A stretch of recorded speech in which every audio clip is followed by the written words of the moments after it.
a greater threat than IS. CCTV's Liling has more details.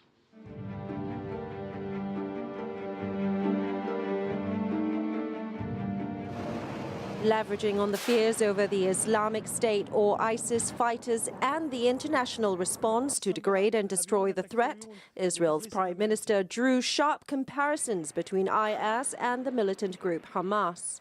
Last week, many of the countries represented here rightly applauded President Obama for leading the effort to confront ISIS. And yet, weeks before, some of these same countries, the same countries that now support confronting ISIS, opposed Israel for confronting Hamas. They evidently don't understand that ISIS and Hamas are branches of the same poisonous tree. Mincing no words, he said, quote, Hamas is ISIS, ISIS is Hamas. And showing an enlarged photograph of what he said were Hamas rocket launches with children playing in the background, Netanyahu told world leaders that while Israel was using its missiles to protect its children, Hamas was using its children to protect its missiles. The Israeli Prime Minister's comments came 3 days after Palestinian Authority President Mahmoud Abbas's address to the General Assembly, accusing Israel of war crimes and genocide. Israel has chosen to make it a year of a new war of genocide perpetrated against the Palestinian people. Genocide?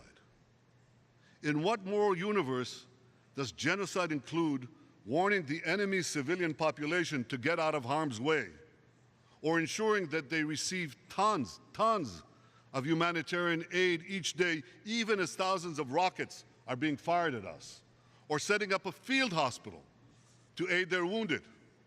The use of the word genocide in this context has particularly incensed Israelis because of the Holocaust. And in response to these accusations, Netanyahu said that Israel had provided early warnings to Palestinian civilians before airstrikes in order for them to evacuate. And the real war crimes were being carried out by Hamas through their use of civilians as human shields. Double standards may have been the driving theme of the day, with Syria calling the U.S. out for trying to score certain political agendas while fighting the extremists, saying that while it wants to stop terrorists, it continues to support groups it calls moderate.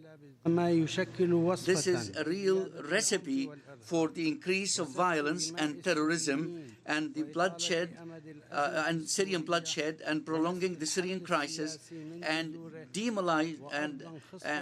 demolishing the political solution. This behavior creates a fertile ground for the growth of those terrorist groups that commit the most heinous crimes on Syrian territories.